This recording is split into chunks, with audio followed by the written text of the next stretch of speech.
Morning light in Miami has a very particular way of spilling into a room. It isn't hurried, it isn't harsh. It seems to test human patience, threading through each pane of glass, glancing off slabs of white marble, laying an incredible sheen over a room reserved for the upper echelon. In that room, where cream leather chairs sat in neat rows around a gleaming wooden table, people usually spoke softly, smiled faintly, and lifted their phones with the easy confidence that every gaze acknowledged they belonged here. But that morning, a single sentence shattered the elegant air like a thin sheet of glass. "Ma'am, you need to leave at once. This room is for real clients, not for people like you." The voice was stern, cold as a blade, coming from a white woman in a pale grey suit. Margaret Hale, the branch manager, clear blue eyes filled with suspicion, didn't blink as she spoke. To her, it wasn't merely an administrative reminder. It was a verdict. The word struck the marble floor like a gavel in a courtroom, and the person forced to receive the blow, Amara Johnson, only dipped her head as if she had heard this 1,000 times before. It was 10:17 a.m. Outside, Miami simmered, air thick with heat, crowds pressing, traffic snarling. But inside the VIP lounge of Summit Trust Bank, the world seemed to freeze. Every whisper evaporated. Only 8 words, "Not for people like you," hung there, knocking a slow, steady rhythm against the ribcage. Amara said nothing. She sat still, fingers laced over a worn black leather bag. Dark jeans, a pale blue sweater, flat black leather shoes, an image so simple it felt out of place amid the Italian suits, the Hermès bags, and the Patek Philippe watches surrounding her. Perhaps that was why Margaret felt entitled to decide. Maybe that was why a few customers let a corner of their mouths lift, as if they were watching an interloper finally called by her proper name.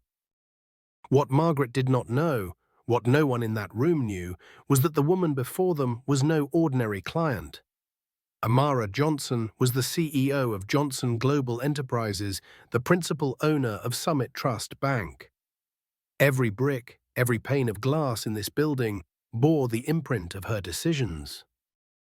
And this morning, she hadn't come seeking recognition. She had come as a test, an unspoken examination of how society truly sees people like her. There are truths one only perceives when the cloak of power is removed, when the business card is put away, when there is no retinue of security nor any emblem of luxury to use as a shield, when all that remains is a middle-aged black woman seated in a room made for the privileged. Amara had prepared for this moment. She knew it would come. Since her early 20s, she has faced rejection from banks for her loan applications due to being considered high risk. At 26, when she offered collateral beyond the requirement, she was still turned away.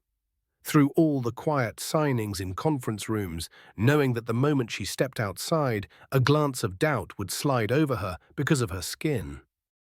And now, after more than 2 decades, after billions of dollars in assets and dozens of international deals, she was hearing the same refrain, "Not for people like you."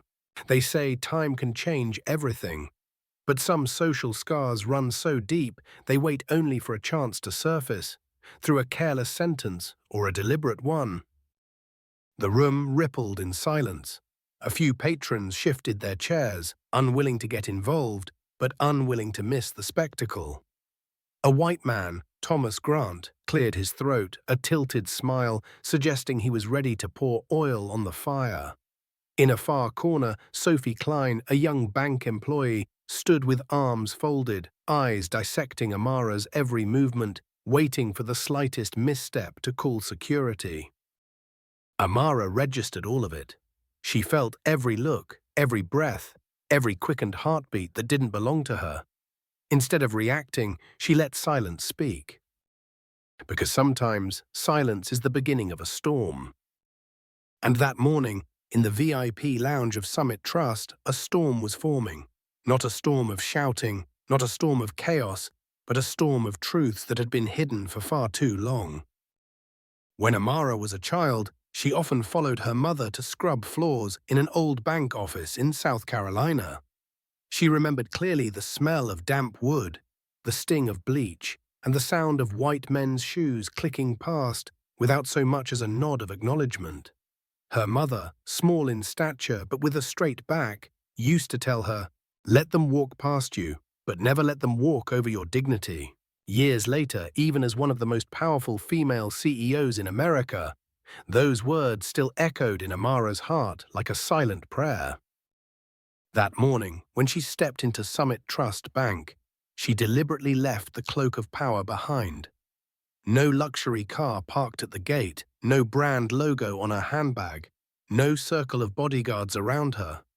Just Amara, a black woman in a simple sweater, entering a marble-lit room where people believed luxury itself decided who belonged and who did not. It wasn't a mistake, it was a test. Amara believed that if you want to know how just a system truly is, you watch how it treats those it deems unimportant. Margaret Hale, the one who had just hurled the insult, had no idea whom she was testing. But Amara knew very well the game she had stepped into. And it was a game she had witnessed from both sides. At 23, Amara sold her first property, a modest house in Atlanta. When she brought her commission to the bank, her account was frozen for suspicious activity. The staff looked at her as though she were a fraud. No one asked about her work, her credibility. Her skin color and her youth were enough to define her. At 26, she applied for a business loan to expand her company. She put up collateral 30% higher than required. The credit officer still shook his head, saying people like you were too risky. The phrase, people like you, needed no explanation. And so the years passed. Amara learned silence. She learned to sign documents with a steady hand.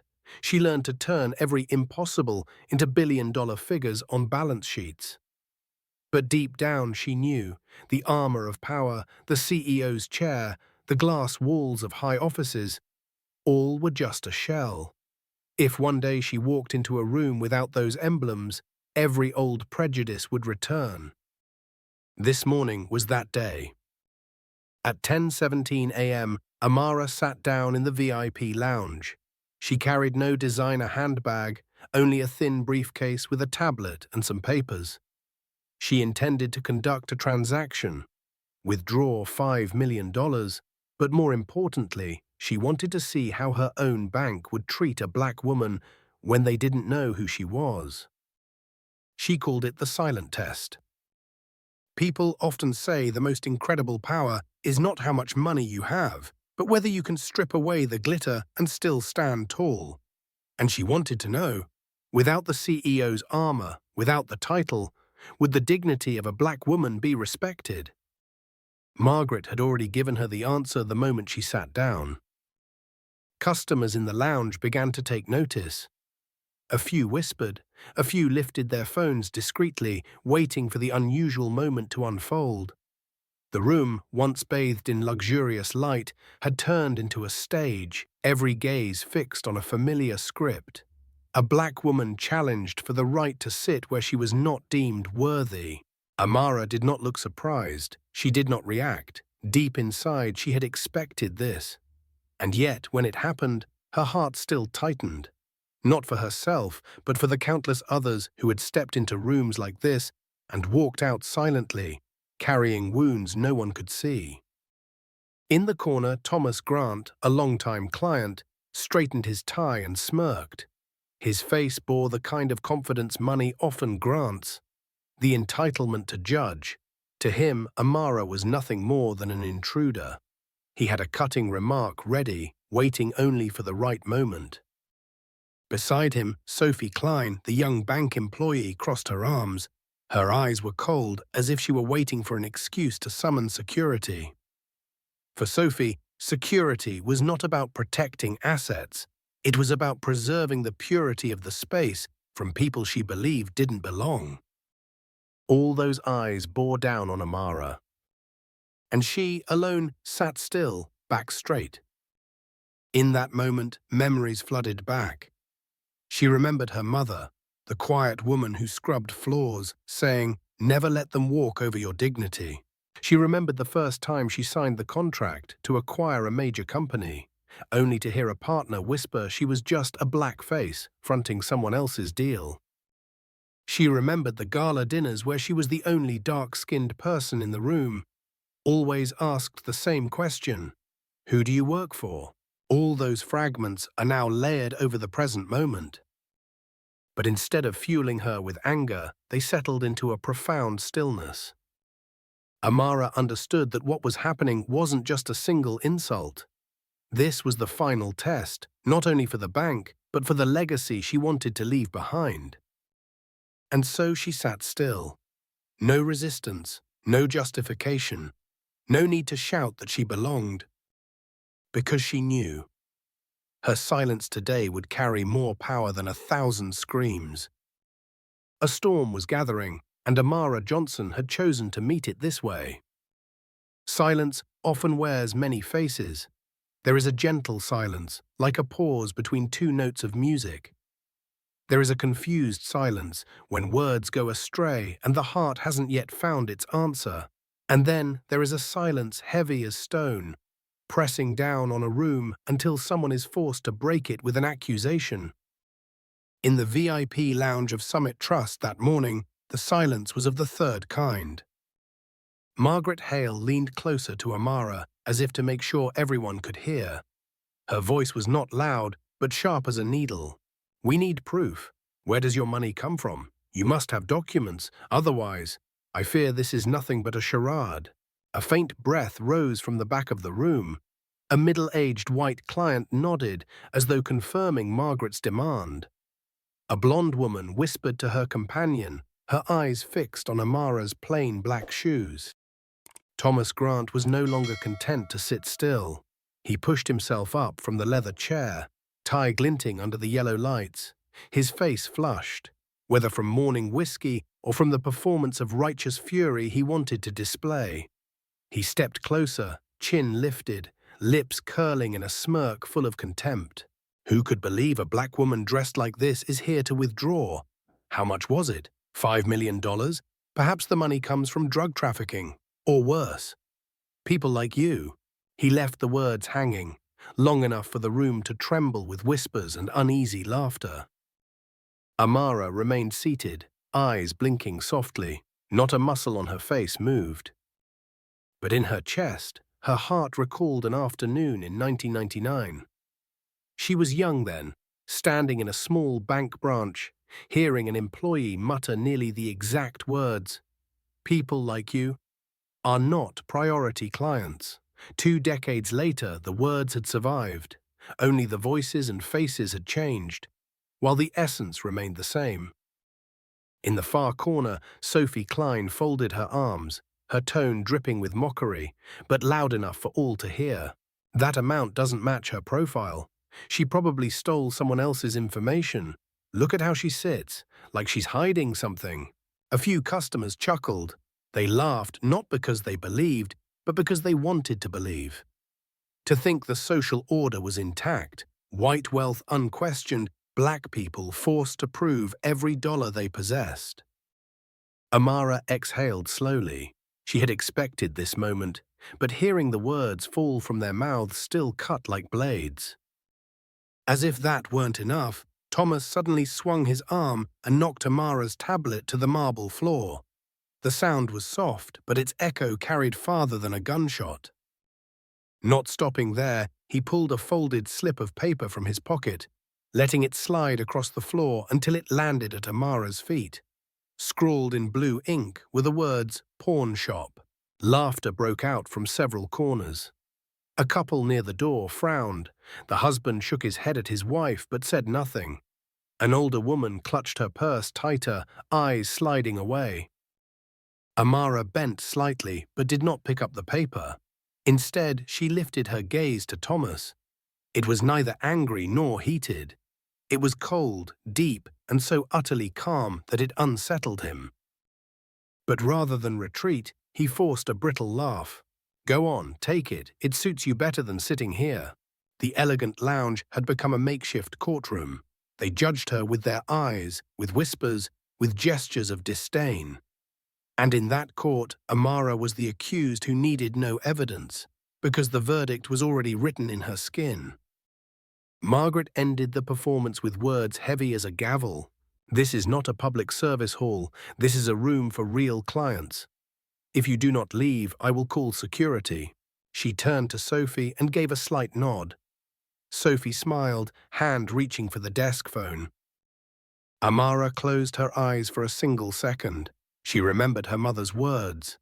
Never let them walk over your dignity. When she opened them, her gaze shone, not like a woman condemned, but like someone who had just stepped into the center of truth. In that room, many had the right to speak, but they chose silence. A middle-aged black man in a grey suit sat with his head bowed, fingers tapping lightly against the armrest. A young Latina employee, Eleanor, bit her lip, her eyes wavering between fear and conscience. A young black woman near the glass wall, Rachel, clutched her purse, lips trembling but unable to form words. That silence, too, was a form of complicity. Amara knew. And she also knew that once someone broke the silence, the storm would begin. But not yet. She needed them to speak at the right time.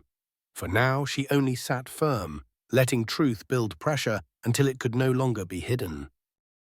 Her voice came low, each word clear. "Run my name." Margaret arched her brow, laughing with disdain. "We do not verify strangers. This is not a place you can walk into and issue orders. This is our bank." Those words, once spoken, were not aimed at Amara alone.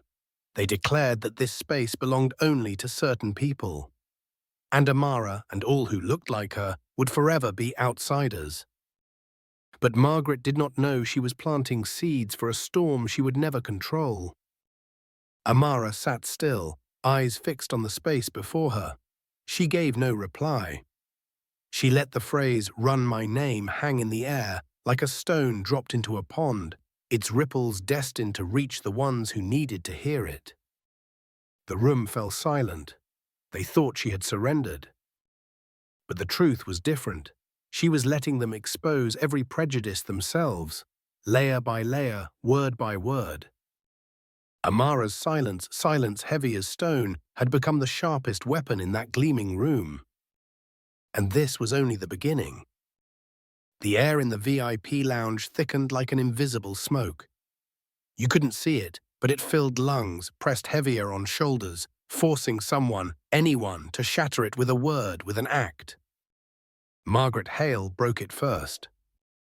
She leaned forward, arms folded across her chest, her voice spilling out as if the entire room were her private dominion. "I'll be direct, madam. Your money, it doesn't look legitimate. I need to see proof, or leave." The soft click of a waiter's shoes echoed on marble. Someone cleared their throat, and then a man's voice cut through it all. "Thomas Grant." He strode closer, his polished shoes flashing white light, his smile curled in mockery. He bent slightly, his voice lowered but deliberately loud enough for the whole room. We all know this type. They walk in, dressed plainly, speaking with confidence, but in truth, just one click, one fake account, and suddenly, 500,000, 1,000,000, 5 million vanish. Don't be surprised if tomorrow she's in the news for fraud. A few chuckles broke out. A blonde woman nodded faintly, her eyes locked on Amara. A middle-aged man muttered, "Sounds about right." From the corner, Sophie Klein, arms still crossed, drove in another blade. "That much money? I see only two options, stolen or laundered. Either way, not a real client." The words landed like hammer blows on already splintered wood. Amara sat upright, unflinching. She did not respond, but her heart recalled. At 23, she had deposited her very first real estate commission. The staff didn't believe her. Her account was frozen. Suspicious activity. Those two words shadowed her for years. And now, after billions on balance sheets, the accusations hadn't changed. Only the faces, the tones. The wound remained the same. Suddenly, Thomas leaned down and flicked Amara's tablet off the table. It clattered onto the marble with a dry crack. The room froze for a second. Then Thomas sneered, pulling a small folded slip from his pocket and flicking it so it skidded to Amara's feet. Rachel, the young black woman in the corner, saw the words before they stopped. Her hand trembled. Scrawled in careless ink were two words, pawn shop. Murmurs rippled. A few laughs escaped. An older woman clutched her purse to her chest. A young Latino man, cradling his child, shook his head, whispering to his wife. The luxurious room, where millions were usually negotiated, shrank into a petty stage. And at its center, Amara was no longer a CEO, the bank's owner, but the target of their prejudice. Amara did not pick up the paper. She only lifted her eyes to Thomas. Quiet, still, but sharp as a blade. Thomas blinked. For the first time that morning, unease flickered. He masked it with a wider grin. Go on, take it. Fits you better than sitting here. Margaret cleared her throat, seizing the moment. Enough. I'll call security. We can't allow this place to turn into a spectacle. Sophie's hand was already on the desk phone. A faint smile tugged her lips, as though she relished the thought of a stranger being dragged from the polished room. But in that instant, other eyes wavered.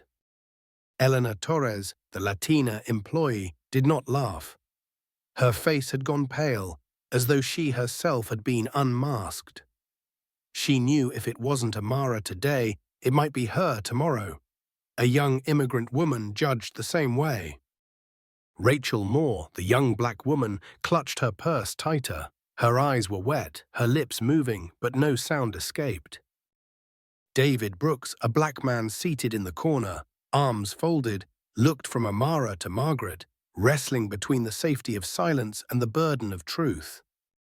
The hesitation wasn't enough to break the air, but they were cracks, signs the silence would not last. Amara knew she had been waiting. She drew in a slow breath, her voice low but firm. Run my name. The 4 words landed like a stone in a still pond. Ripples spread, touching every person in the room. Margaret scoffed, voice rising to drown the unease creeping in. We don't verify strangers. This is our bank. This is not a place you can walk into and command. She put weight on the words, our bank. And everyone understood. Our meant those accepted. Not you meant those excluded. Silence fell again, heavier than before. Amara did not argue. She knew the more words she gave them, the easier they could twist them into anger and call her out of control. Instead, she held her posture steady, hands placed neatly on her lap, eyes forward. In that stillness, something began to unsettle many in the room. Not because they believed she was innocent, but because she wasn't reacting the way they thought she would. No screaming, no tears, no pleading. Just silence, so unyielding that their own prejudice surfaced, layer after layer. A storm was gathering, and Margaret had no idea she herself was summoning it. The opulent room, with its gleaming marble and crystal chandeliers, now resembled a courtroom. But this time, no judge sat at the bench. Only prejudice, sentencing itself. In rooms like these, silence is often misunderstood. People assume the silent one is weak, afraid, or without an answer. But Amara Johnson knew better than anyone. There is a kind of silence that is not surrender, but accumulation.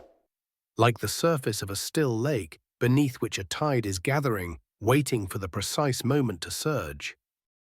Amara sat there, surrounded by suspicious eyes and accusing words, yet her posture never shifted. Her hands rested lightly on her lap, steady as if forged by years of storms. The slip of paper, pawn shop, still lay at her feet, quiet as proof of contempt, but Amara did not pick it up. She left it there, so the entire room would have to look at it and see what they themselves had done. Margaret Hale, mistaking silence for weakness, pressed harder. What's this, speechless? A real client would never hesitate like this. I'll call security right now. Sophie Klein already had her hand on the phone, her finger trembling slightly, but her lips curled in a victorious smile. Thomas Grant folded his arms, leaned back, and let out a dry laugh as if pouring oil onto flames. But in that moment, Amara tilted her head slightly, reached into her worn leather case, and drew out a small phone. She didn't look at Margaret. She didn't look at Sophie. She dialed. A crisp click echoed as the call was answered. Amara spoke only 4 words. "Carla, activate the protocol." A woman's voice on the other end responded, firm and steady. "Understood, ma'am." No one in the room understood what protocol meant, but a few immediately sensed something was different. David Brooks, the black businessman in the corner, raised his head for the first time. His eyes lingered on Amara, brows furrowed as if trying to guess. Elena Torres, the young Latina employee, shivered faintly. She knew this bank had protocols known only to senior leadership. Rachel Moore, the young black woman, felt her heartbeat quicken. For the first time, she saw in Amara not resignation, but something more profound: control. Margaret burst out laughing, dismissing it as a bluff. "Protocol? What protocol? There's only one here. I call security and they drag you out." "Drag you out." Amara turned her head slightly, her voice still low, each word falling with clarity. "You call security, I call the truth." The room trembled in silence, not because her voice was loud, but because it was so steady that everyone had to listen. Meanwhile, Thomas shook his head, smirking. "The truth? The truth is, you don't belong here. Look around. Do you see anyone like you? This is a lounge for the real clients, not for an outsider." He deliberately paused on the last word, carving it into the air. A few sighs drifted out, but this time silence no longer felt certain. Cracks had begun to form. David Brooks was the first to break. Slowly, he rose to his feet, his voice steady though tinged with tremor. "I've sat here from the start, and I've seen she hasn't trembled. She hasn't flinched. If she were a fraud, she'd have left already. But she hasn't. Maybe we're seeing this wrong." Margaret snapped her head toward him, voice sharp as ice. "You don't know who you're defending. Don't let emotions deceive you. This is our bank." Amara lifted her eyes, meeting David's gaze. Just 1 second, but enough for him to understand. The truth here was larger than a transaction. On the other side, Elena Torres wrestled with herself, her hand clenched tightly around a pen.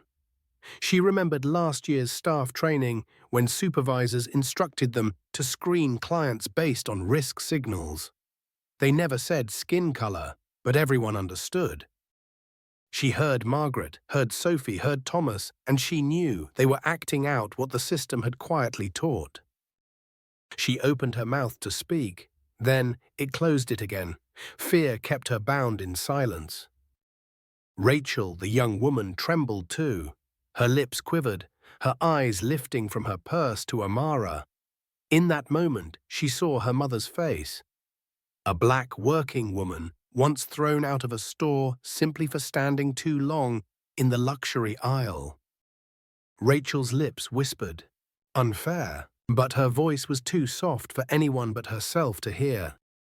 Amara heard it all. She knew silence could be complicity, but it could also be preparation, and she was not in a hurry. She wanted each person in that room to choose for themselves, silence that protected prejudice or a voice that shattered it. She sat there, the still center of a swirling storm, every eye, every choice, every fear orbiting around her. Margaret raised her hand in command, her voice heavy with false authority. "Sophie, call security now. End this charade." Sophie lifted the receiver, beginning to dial. But just then, Amara spoke again, this time louder, her words ringing across the room. "You may call as many guards as you wish, but don't forget, the person you're trying to drag out of this room is the one who built it." The air froze. Thomas frowned. Margaret blinked, momentarily shaken, though she quickly masked it with a sneer. Eleanor's head snapped up, Rachel's mouth fell open, and David Brooks sat back down, exhaling in relief for the first time. Silence returned, but this time it was not the silence of fear or prejudice. It was the silence before a storm breaks loose. Amara knew, and she had been preparing for this moment all along. In that opulent room, tension fell like hailstones, shattering fragments of silence. Margaret Hale remained standing, her hands braced against the polished wood table, exuding the air of one who held supreme judgment. Beside her, Sophie Klein clutched the phone, ready to press the button for security. Thomas Grant leaned back, his smirk curled like a verdict already decided. And Amara Johnson, still seated, back straight, eyes calm. She gently placed her phone on the table so the entire room could hear the voice on the other end. Protocol 9 has been activated. Confirmed, Mrs. Amara Johnson, Chief Executive Officer of Johnson Global Enterprises, is the majority shareholder of Summit Trust Bank at 79%. All data is being recorded. Please await further instruction. The voice rang through the room, steady, resolute, unshaken. The room froze. Margaret blinked, a quick blink but enough to betray disarray. Then she barked a laugh, rough and forced, as if to drown out the truth that had just arrived. A joke, surely. You think a phone call makes you the owner of this bank? Don't delude yourself. Thomas joined in, clapping twice with dry disdain. Well played. I'll give you credit. The script is good. But drop the act. You won't fool anyone here. Sophie sneered, pressing into the phone. Security will be here any moment. This charade ends now. Amara did not laugh. She did not scramble for more proof. Instead, she rose to her feet.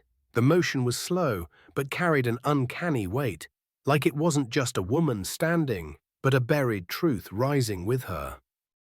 Her gaze swept the room before her voice, low yet resonant, filled it. You've called me a fraud and demanded that I be thrown out.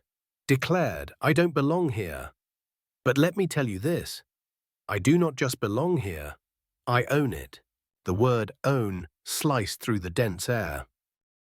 An older man by the coffee counter stiffened, his hand trembling as a spoon clattered into his cup. A young couple exchanged stunned glances, disbelief etched across their faces. Elena Torres, the Latina employee, bit her lip hard, her eyes widening.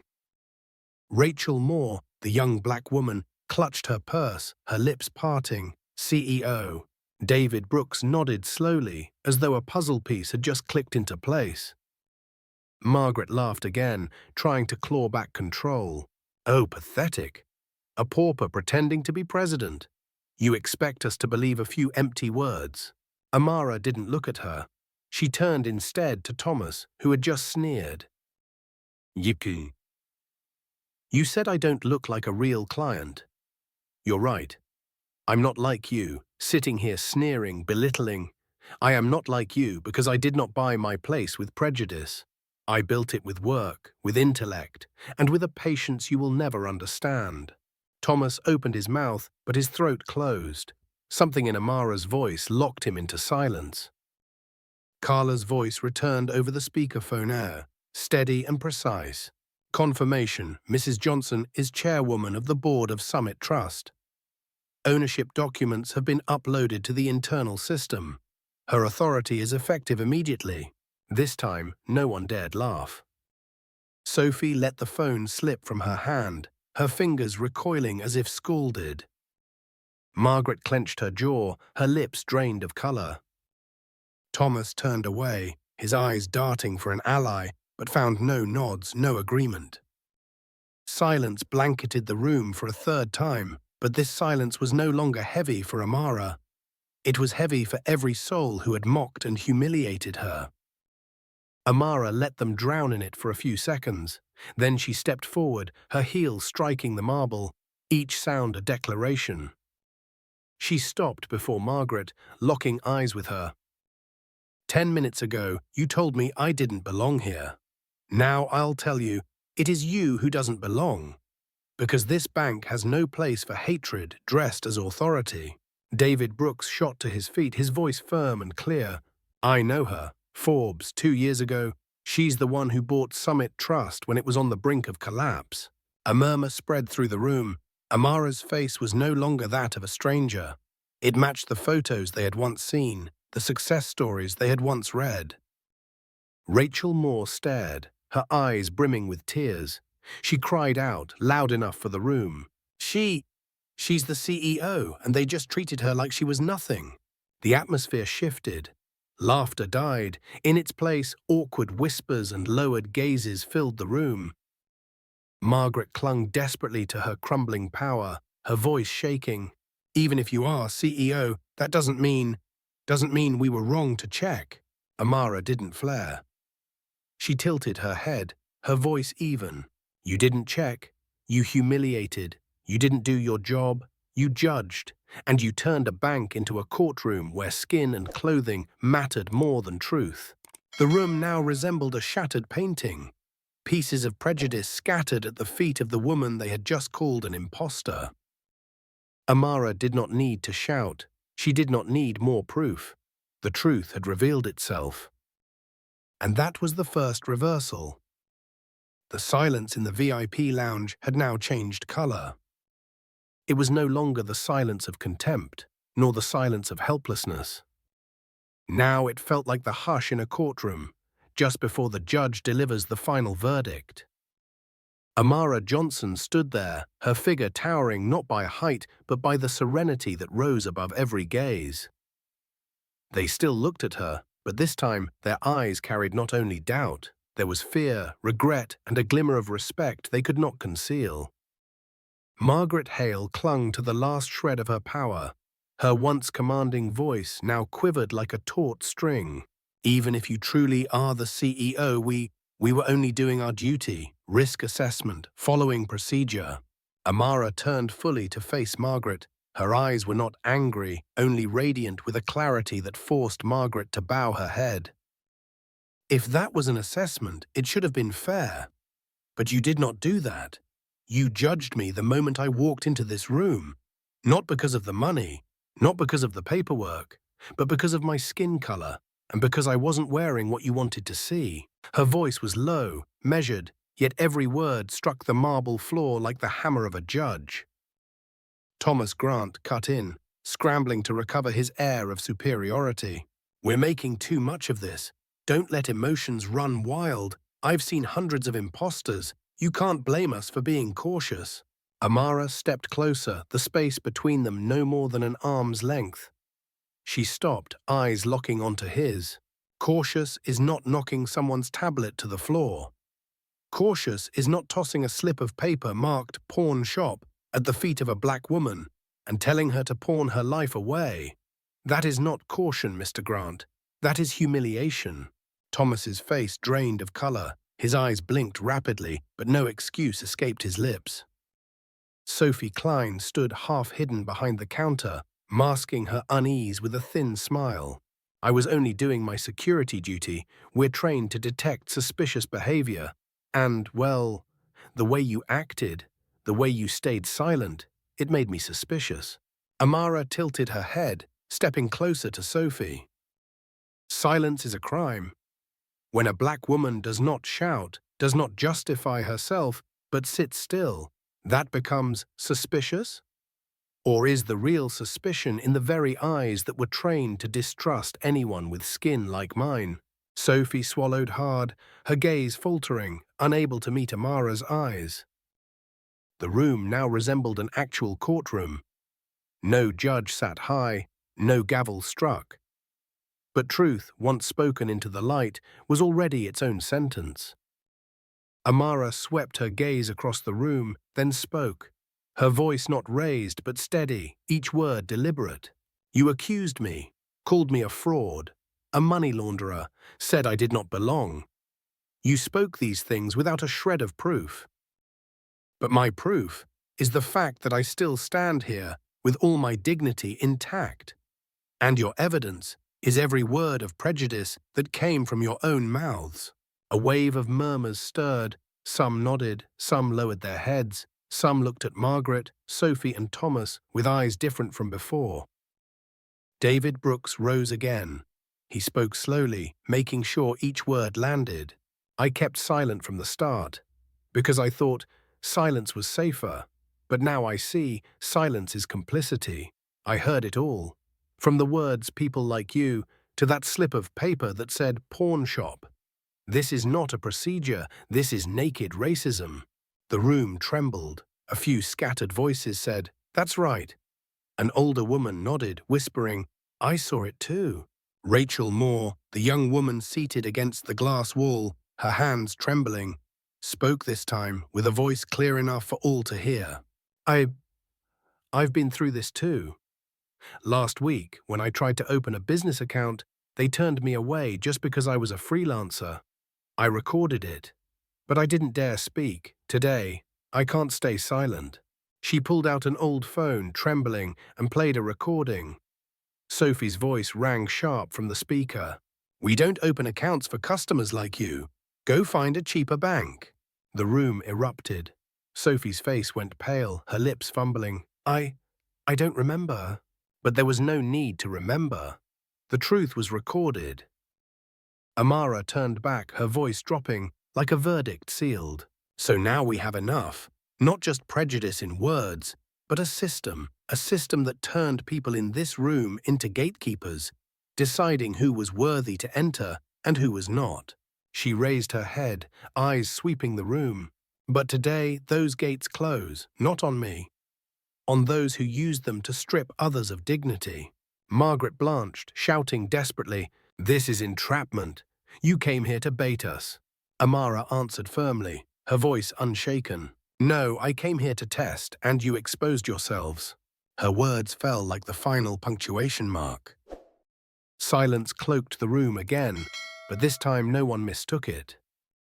It was the silence of collapse, when false power is stripped bare, when truth stands tall in the center of the room and no one can deny it. Justice had begun to walk in. And Amara Johnson, the black woman they had tried to expel from this room, was now the one holding judgment. In that marble-clad room, after Rachel's recording played, the atmosphere shifted completely. No more mocking laughter. No more condescending whispers. Now everyone sat frozen, like spectators realizing the play they were watching was no longer entertainment, but a real trial. Sophie Klein's hands fell limp at her sides. Her face was ashen, her eyes darting like someone losing balance. She stammered, grasping for a lifeline. I was only following instructions. We were trained to filter clients. It wasn't my fault." Amara did not move closer. She only looked at Sophie, her eyes steady, reflective, like a mirror. "Not your fault? Then whose fault is it? The words "customers like you" did not invent themselves. They came from your mouth, and every time you said them, they cut someone deep enough to walk away. You called it duty, but the truth is complicity." Sophie bowed her head, tears swelling but refusing to fall. Elena Torres, the Latina employee, could no longer hold back. Her hand trembled, her pen slipped to the floor. Every eye turned to her. She drew in a deep breath, her voice small at first, then stronger. "I have to say it. We were trained never to write it down, but in meetings, in training sessions, we heard words like quality clients, suitable clients, proper image. Everyone knew what it really meant. Everyone knew it was code for not black, not poor, not self-employed. I know, because I was there, I heard it, and I stayed silent." Her voice cracked on the last word. She raised her hand to cover her face, but she could no longer hide. Amara nodded softly, her voice low, not condemning but affirming.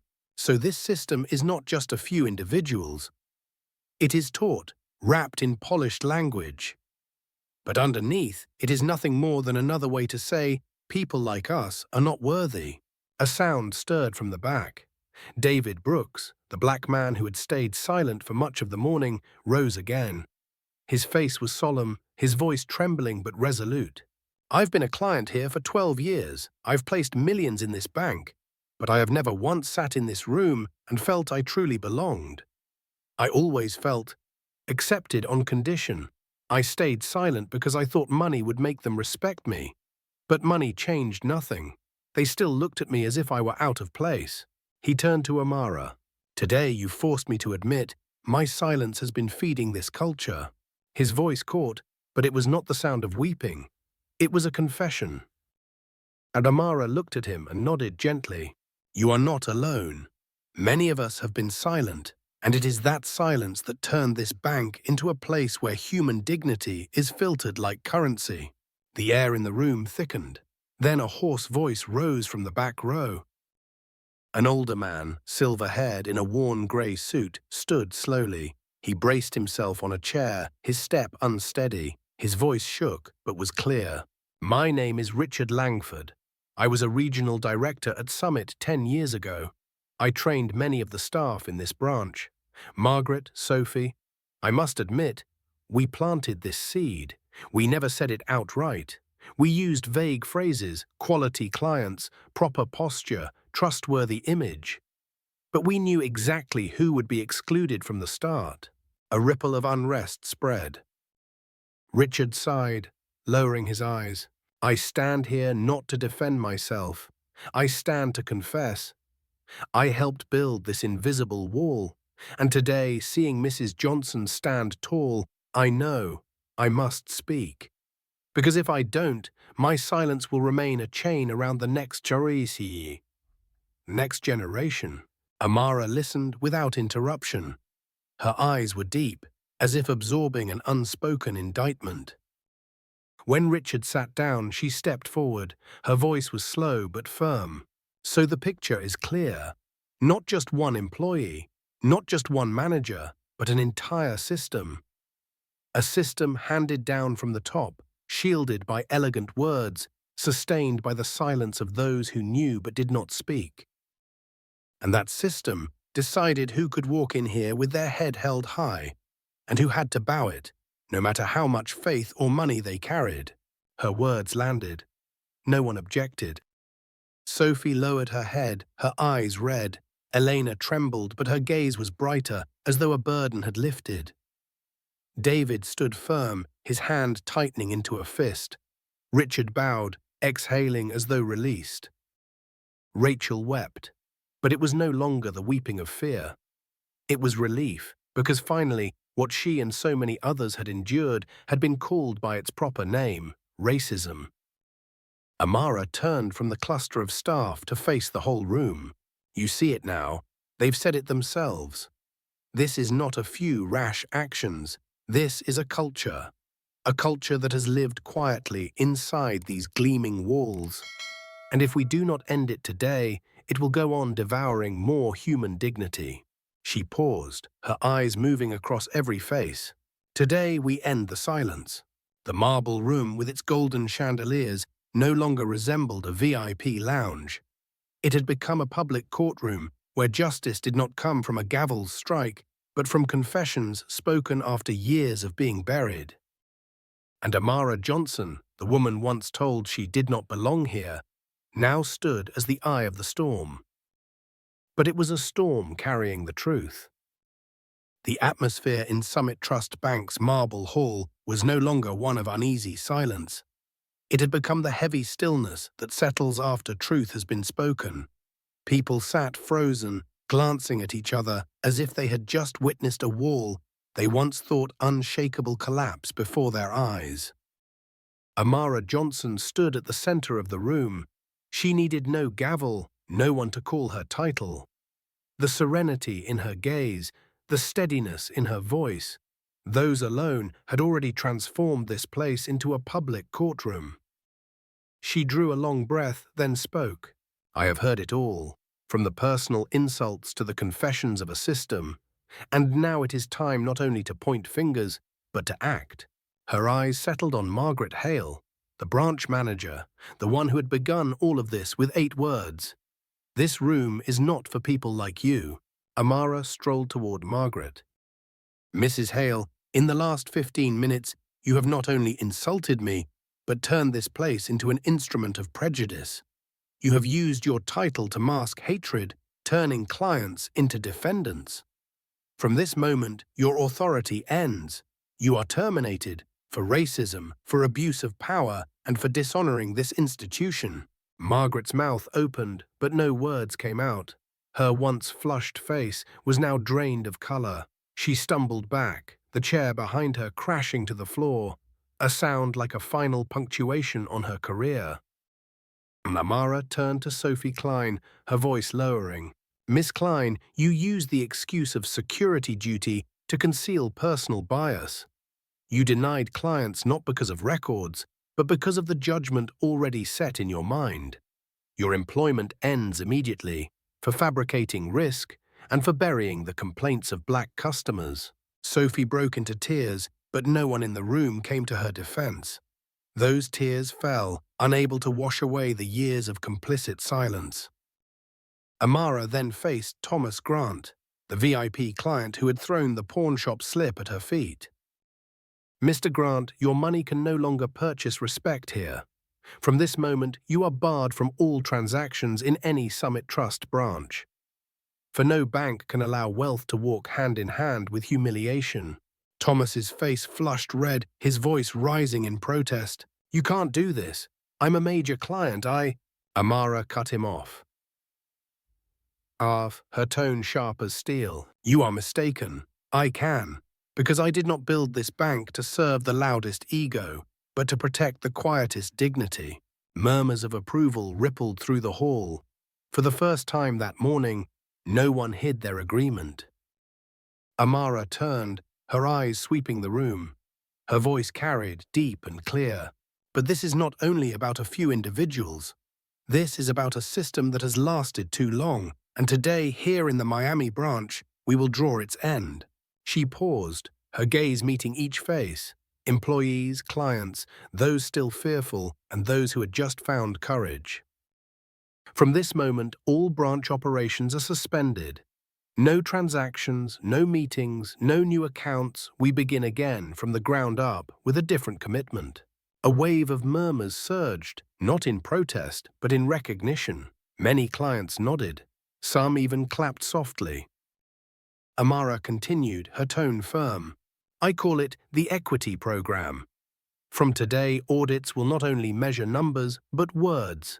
Not only monitor transactions, but also attitudes. Every employee, from reception to management, will undergo a verbal audit, where how you speak to a client matters as much as how you process their files. Elena Torres lifted her head, eyes wide. Rachel Moore clenched her hands, a small smile touching her lips for the first time that morning. Amara pressed on, slow and deliberate, each word etched into the air. Every complaint once buried by black customers will be unearthed. Every file once stamped unsuitable client will be reviewed in the light of justice. And any employee who repeats these offenses will leave this bank forever. The room was utterly still. No sneers, no whispers, only silence, but this time it was the silence of acceptance and of respect. Amara scanned the room, then stepped towards Rachel. She laid a gentle hand on the young woman's shoulder, her voice softening. You came here only to open an account. You did not deserve to carry fear and humiliation. From today, you will open that account. No fees, no conditions. And you will be welcomed like every other client, with respect. Rachel's tears fell, but these were tears of recognition. She nodded, unable to speak. Amara turned to Elena. Miss Torres, you stayed silent, but today you spoke. If you wish to remain, you will be part of this reform. But remember, from now on, there will be no more silence, because silence is what kept prejudice alive.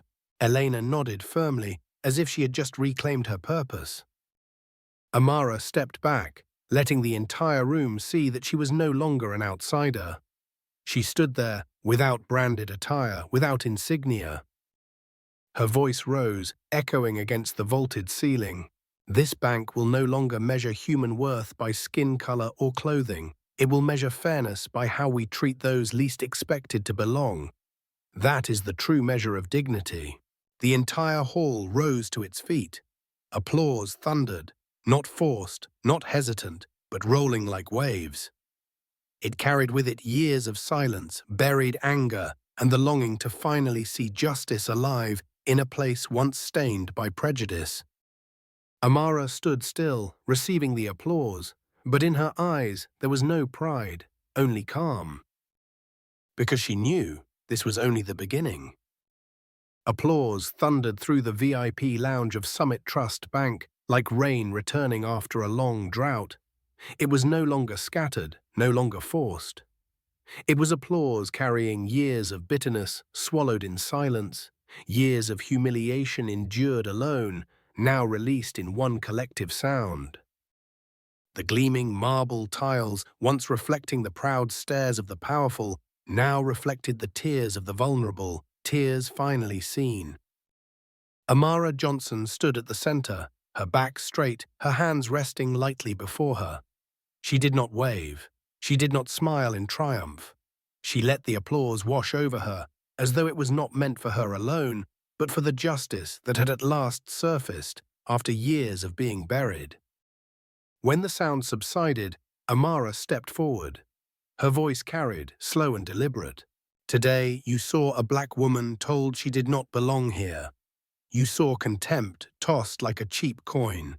You saw a slip of paper marked pawn shop slide to my feet, as if to say I was worth no more than the margins. But you also saw that truth does not need to scream.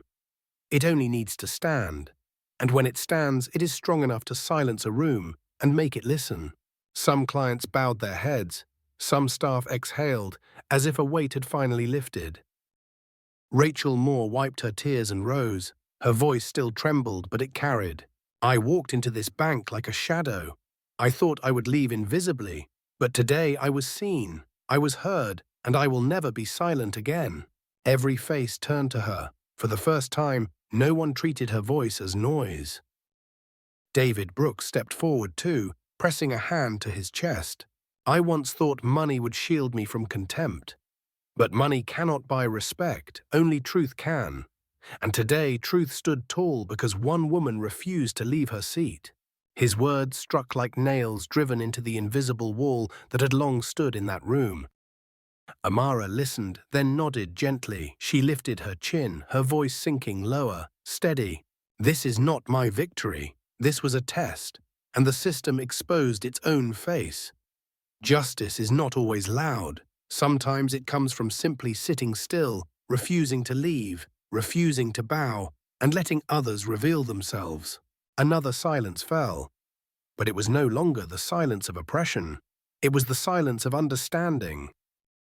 In that silence, Richard Langford, the former regional director, leaned on his cane and stepped forward, his voice raspy and trembling. I once taught them how to use elegant words to disguise discrimination. But today, Mrs. Johnson has taught me that no words can cover the truth once it stands. I will testify, and I will make it right. When he finished, he bowed his head to Amara, a bow not for her title, but for her dignity. Amara drew a deep breath. Then she spoke the words that would echo in the memory of all who witnessed that morning. Silence once belonged to the oppressor as a weapon. But today, my silence became a weapon against them. Because I did not need to scream to prove I belonged. I only needed to remain still and let the truth speak. And I want you to remember this. Justice does not begin with a gavel in a courtroom. It starts the moment you decide not to leave the seat someone tells you isn't yours. Applause broke again. But this time, it rolled long and deep, not like noise but like a vow. An elderly white man whispered to his wife, "We just witnessed history." A young Latina woman turned to her companion, eyes bright. "From now on, no one will silence me again."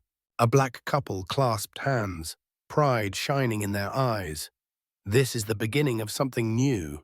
When Amara walked out of the VIP lounge, she carried nothing more than her old leather case and her upright stride. But what she left behind was not just a reformed room. She left a lesson. a reminder that would live in the hearts of all who witnessed that morning.